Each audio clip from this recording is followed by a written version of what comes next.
दोस्तों हम पढ़ने वाले हैं मैनेजमेंट के क्वेश्चन। ठीक है, जो महिला सुपरवाइजर के एग्जाम में पूछे जाते हैं। ठीक है, और जो ये जो है क्वेश्चन है प्रीवियस ईयर में आए हुए क्वेश्चन है। तो बहुत ध्यान से मतलब अच्छे से डिस्कस करके पढ़ेंगे, तो आप लोग भी ध्यान दीजिएगा। ठीक है, फर्स्ट क्वेश्चन पढ़ते हैं। विशाल समाज के अध्ययन को क्या कहते हैं? ये क्वेश्चन आया हुआ है, 2017 में एग्जाम हुई थी। ठीक है, तो विशाल समाज के अध्ययन को क्या कहते हैं? तो यहाँ पे जैसा कि मतलब क्वेश्चन में बहुत सारी चीजें तो क्लियर हो रही हैं कि विशाल मतलब बड़े समाज की बात हो रही, लार्ज लार्ज सोसाइटी की बात हो रही। तो उसका अध्ययन क्या कहते हैं? तो उसमें ऑप्शन दिए हैं: सूक्ष्म समाजशास्त्र, बृहत समाजशास्त्र, औद्योगिक समाजशास्त्र। लेकिन क्लियर आंसर दिख रहा है विशाल समाज के अध्ययन। तो विशाल पूछा है, बड़ा समाज पूछा है, तो बृहद समाजशास्त्र। ठीक है, इसका आंसर होगा बृहद समाजशास्त्र। बहुत सारे क्वेश्चन ऐसे हैं जो डायरेक्ट है, मतलब इसमें इतना ज़्यादा लॉजिक नहीं लगाना। डायरेक्ट ही आंसर आपको दिख रहा है मतलब। और कुछ क्वेश्चन हैं जिनमें दिमाग लगाना रहता है अच्छे से। आगे नेक्स्ट क्वेश्चन देखते हैं। व्यक्तिगत जुड़ाव संपर्क के आधार पर विकसित हुए समूह में मौजूद संबंध का नाम बताइए। मतलब एक तरह से जैसे एक दो संगठन होते हैं।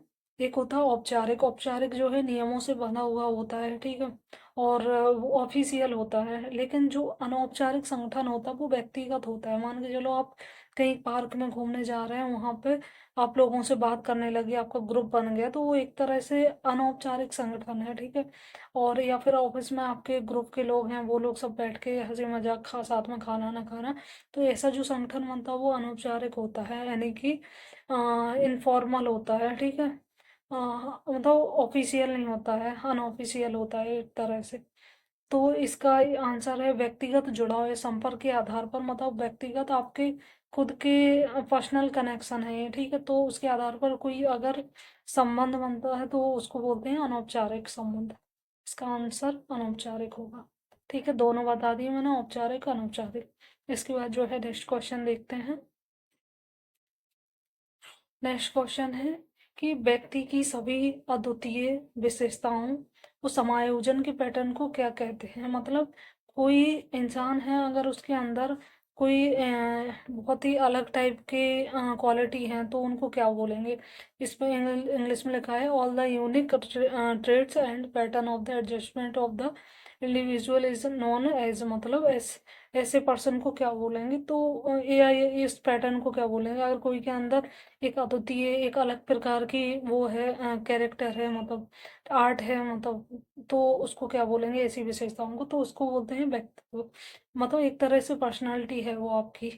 ठीक है, तो व्यक्ति की सभी जो अद्वितीय विशेषताएं हैं, अलग जो आपको सबसे अलग बनाती हैं, उनको जो पैटर्न है उसको कहते हैं व्यक्तित्व। तो आपकी पर्सनालिटी अपन बोलते हैं ना कि वो इंसान की पर्सनालिटी अलग है, वो ऐसी पर्सनालिटी का, वो वैसी पर्सनालिटी का। तो इसका आंसर है पर्सनालिटी होगा। ठीक है, व्यक्तित्व है, व्यक्तित्व की बात हो रही है। इसके बाद जो है नेक्स्ट क्वेश्चन। नेक्स्ट क्वेश्चन है जनगणना से जुड़ा हुआ है। जनगणना 2001 के अनुसार किस राज्य की साक्षरता दर जो है सबसे कम है? लिटरेसी रेट पूछी हुई है यहाँ पे। ठीक है, तो आप लोगों को सबको पता है, मतलब बिहार पिछड़ा राज्य है मतलब। और 2001 की ना कि 2011 की जनगणना नहीं पूछा, 2011 की नहीं पूछी, 2001 की पूछा है। तो यहाँ पे क्वेश्चन थोड़ा ध्यान से पढ़ना है, आप लोग कंफ्यूज हो जाओ। तो 2001 की जन सबसे लिटरेसी मतलब साक्षरता दर सबसे कम कहाँ की है? तो वो है बिहार की। ये रहा बिहार। ठीक है, और बिहार की इस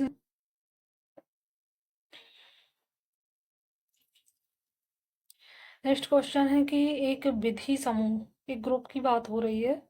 ठीक है, एक विधि समूह जिसमें समूह के सभी सदस्य निर्णय को स्वीकार कर लेते हैं। ठीक है, a method in which all the member of the group accept the decision. मतलब कोई डिसीजन है उसको एक्सेप्ट कर लेते हैं ग्रुप के सारे सदस्य सदस्य जो होते हैं। ऐसे ऐसे निर्णय को क्या कहा जाता है? वो होता है रूल्स। मतलब अगर कहीं भी किसी भी संगठन के अंदर, किसी भी ऑर्गेनाइजेशन में अगर रूल्स बनता है, तो रूल्स ऐसे नियम होते हैं, एक तरह से नियम कायदे कानून रूल्स के, उनको सभी को फॉलो करना रहता है। तो इसमें यही बोला है कि एक ऐसी विधि को क्या बोलेंगे जिसको सभी लोग स्वीकार करते हैं? वो है रूल्स, नियम सबके लिए समान होते हैं जो कि इसके बाद आगे बढ़ते हैं नेक्स्ट। और मतलब विजुअल कम्युनिकेशन जो होता है, दिखता है जो, उसमें शामिल है क्या चीज़ें। तो शरीर की भाषा, चेहरे के हाव भाव या हाव भाव, मतलब इसमें क्या है, तो सारी चीज़ें इसका आंसर जो है ऑल ऑफ द अबव, मतलब उपरोक्त तो सभी आएगा, ठीक है। क्योंकि दृश्य संचार आप किसी शरीर मतलब आप किसी को देखते हैं, ठीक है, तो कोई झूठ बोल रहा है सच बोल रहा है, आप उसकी बॉडी लैंग्वेज देख के समझ सकते हैं। तो शरीर की भाषा, बॉडी लैंग्वेज, ठीक है। इसके अलावा जो है चेहरे के हाव भाव देख के भी आप समझ सकते हो, मतलब कि क्या मतलब कहना चाह रहा सामने वाला, गुस्से में है या फिर मतलब नॉर्मल है, कैसा क्या, ठीक है। गेस्चर वगैरह ये सब चीजें देख के तो प्रयोग तो सभी आएगा, दृश्य संचार में सारी चीजें आएंगी। क्योंकि जो विजुअल कम्युनिकेशन होता है, मतलब बहुत सारी चीजें आपको मतलब किसी की बॉडी लैंग्वेज वगैरह देख के समझ में आ जाता है, बोलने की जरूरत नहीं होती है, ठीक है। नेक्स्ट क्वेश्चन है, मार्ग यानी कि चैनल का गलत चयन है, ठीक है। मतलब एक wrong selection of channel is, ठीक है। संचार की समस्या, मतलब आप कम्युनिकेशन कर रहे हो, ठीक है, कम्युनिकेशन कर रहे हो, उसमें अगर आपकी रुकावट आ रही है तो क्यों आती है। अगर गलत मार्ग का चयन किया है तो संचार में रुकावट आ सकती है, संचार की एक समस्या है, ठीक है, गलत मार्ग का चयन। इसका आंसर जो है ये होगा थर्ड वाला, संचार की समस्या। इसके बाद जो है नेक्स्ट क्वेश्चन, क्वेश्चन है कि शरीर की भाषा को डॉट डॉट डॉट भी कहते हैं, ठीक है। तो शरीर की भाषा को जो है, मतलब हाँ, कई बार बॉडी लैंग्वेज आपकी बोल देती है बहुत सारी चीज़ें। अगर आप देख के समझ लेते कि कोई गुस्से में है या फिर क्या कहना चाह रहा है, मतलब ठीक है, तो शारीरिक ये जो भाषा होती है उसको क्या बोलेंगे, शारीरिक संचार, ठीक है। नॉर्मल क्वेश्चन ही है, मतलब सीधे सीधे समझ में आ रहा है। फिजिकल कम्युनिकेशन शरीर की भाषा है। Body talk is also known as, यानी कि शरीर की भाषा, उसको क्या कहेंगे, शारीरिक संचार, मतलब एक ऐसा कम्युनिकेशन जो आपको बॉडी से ही पता चल रहा है, ठीक है। इसके बाद जो है नेक्स्ट क्वेश्चन, इसके बाद नेक्स्ट क्वेश्चन है कि उपभोक्ता संरक्षण अधिनियम, ये जो है एक्ट पूछा है यहाँ पे, आप लोग एक्ट भी पढ़ते रहिएगा। कंज्यूमर प्रोटेक्शन एक्ट पूछा है, एक उपभोक्ता होता है, ग्राहक होता है, ठीक है, उसका ये जो उससे रिलेटेड है। तो उपभोक्ता संरक्षण अधिनियम का अधिनियमन जो है कब हुआ था, ठीक है। ये जो है इनेक्टेड कब हुआ था, ये पूछा है यहाँ पे, तो 1986 में, ठीक है, 1986 में आया था ये उपभोक्ता संरक्षण अधिनियम। इसके बाद जो है नेक्स्ट क्वेश्चन, इसके लिए जो है अगर आपके उपभोक्ता के अधिकारों का हनन होता है तो आप कोर्ट जा सकते हो, बहुत सारे अधिकार मिले हुए हैं ग्राहक को एक।